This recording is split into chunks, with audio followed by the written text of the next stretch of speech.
So nakaka-amaze lang yung point na yun, guys, no? Kasi imagine God is already preparing me for this for the longest time. And siguro kung pinili ko yung easy lang na way na sumama ako doon sa mga friends ko na nag-shift ng course, malamang wala ako dito sa Canada, guys, no? Kasi kung pinili ko yung ganun, hindi ako naging IT, no? Hindi ko natapos yung course ko. At kung hindi ko natapos yung course ko, wala ako dito sa Canada. Kasi nga, guys, no?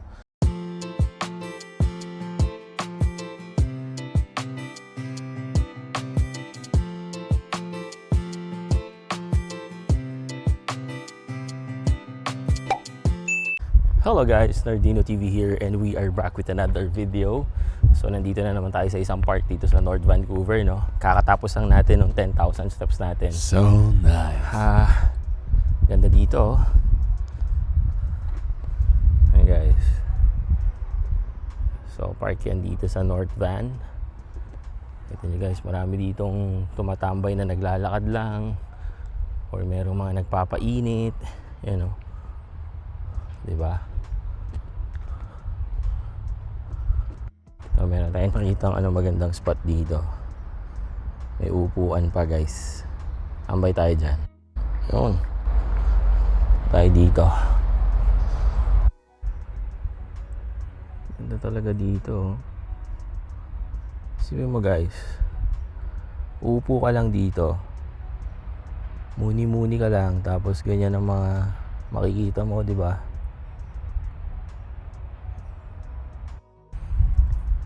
Alam nyo guys, minsan kapag yung ganito, tahimik, napapaisip din ako no? Ano kaya naging buhay namin kung hindi kami nag-Canada, no? Ano kaya naging buhay namin kung nag-stick na lang kami sa Philippines? Okay naman buhay namin doon. Maayos naman. Sariling bahay, sasakyan, magandang trabaho, nabibili namin yung mga gusto namin bilhin, no? Ano kayang naging buhay namin kung sakaling hindi kami umalis ng Pilipinas, no? Alam niyo guys, meron akong nakitang post kanina habang ako ay nasa train, no? Ang sabi niya dito guys, kayanin mo yung gusto mo imbes na gustuhin mo lang yung kaya mo. And sobrang nag-a-apply yun sa atin lahat no? Kung titignan nyo, lalo na kung kayo yung tipo ng tao na ayaw nyo ng pwede na o yung kahit ano na lang, no? And then guys, alam nyo, na-realize ko bigla, no, na experience ko yan guys nung college ako, no? Kasi kumuha na nga ako ng BSIT, no? So, ang dami namin nun. Yung first batch namin parang nasa 300 kami nun. And then, nung second sem, naging 150 na lang. Nangalahati, no? Kasi, nahirapan nga dun sa course, diba? Hanggang sa dumating kami dun sa point na naging 50 na lang kami, guys, no? Naka-graduate kami, siguro, mga less than 50 na lang kami. And, alam nyo, maraming lumipat guys sa madadaling course kasi nga kahit na gustong-gusto nila yung IT, hindi sila makasabay doon sa programming na subject, no? So maraming ang lumipat. So kung i-apply natin guys yung point na pumunta ka doon sa bagay na gusto mo kahit na mahirap, no? Tiyagain mo. Hindi ka pupunta lang dun sa bagay na dahil madali. Alam niyo guys, dumating ako dun sa point na halos mag-shift na ako noon Kasi nga, nakikita ko rin yung mga friends ko, mga nag-shift na rin sila sa ibang course no? Pero kasi, sabi ko sa sarili ko, ito yung gusto kong gawin Gusto ko talaga mag-program, no? Kaya, tsinaga ako guys, no?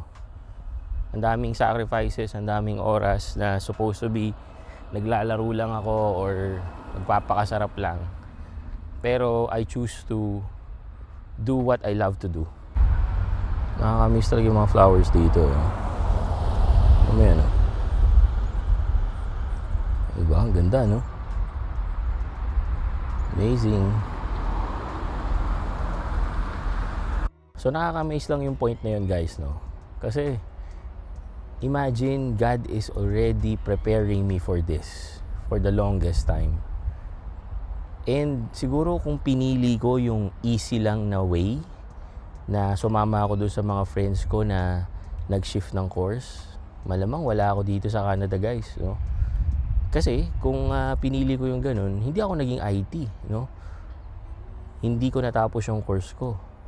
At kung hindi ko natapos yung course ko, wala ako dito sa Canada. Kasi nga, guys, no, yung trabaho ko ngayon sa information technology, yun actually ang nagpa-PR sa amin dito sa Canada. Yun ang main reason talaga kung bakit kami nandito or kung paano kami naging permanent resident dito sa Canada. Dahil sinunod ko yung gusto ko. Sinunod ko kung ano yung mahal kong gawin. 'Di ba? Kahit na mahirap, ginusto ko siya. Tsinaga ako, no? And it goes the same way, guys. Nung nagpaplano rin kami na pumunta ng Canada at nasa Pilipinas kami. We've been working in the Philippines for more than a decade bago pa kami pumunta dito. Maganda yung work namin pareho ni Mrs. I am working remotely, no? Meron kaming sariling bahay, sariling sasakyan, yung mga ganun, no?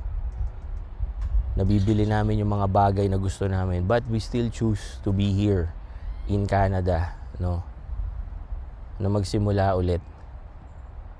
So, kung pinili lang namin yung kaya na namin, which is Philippines, for sure, hindi namin nagagawa tong mga bagay na meron kami ngayon. At hindi na-experience ng mga anak ko yung mga bagay na na-experience nila ngayon, which is really amazing.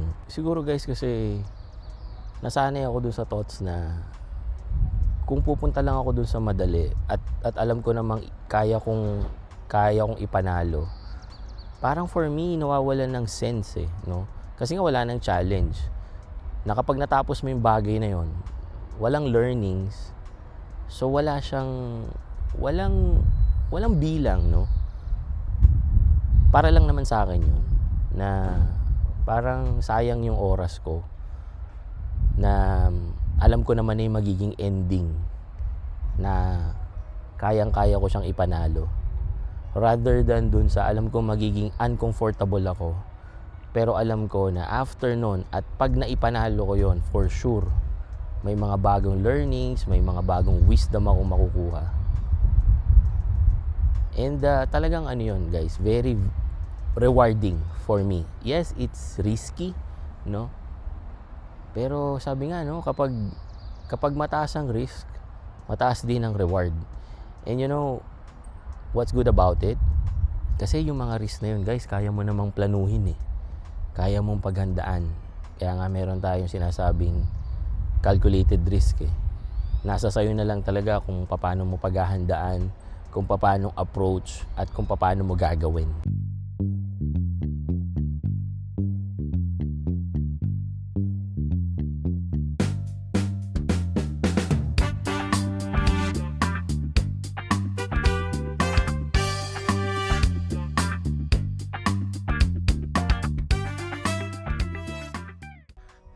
Kaya, guys, for me, pag may mga bagay akong ginagawa, project or work or tungkol sa family, no, or meron akong gustong ma-achieve, pag nafe-feel ko na I am uncomfortable, alam ko na that's good.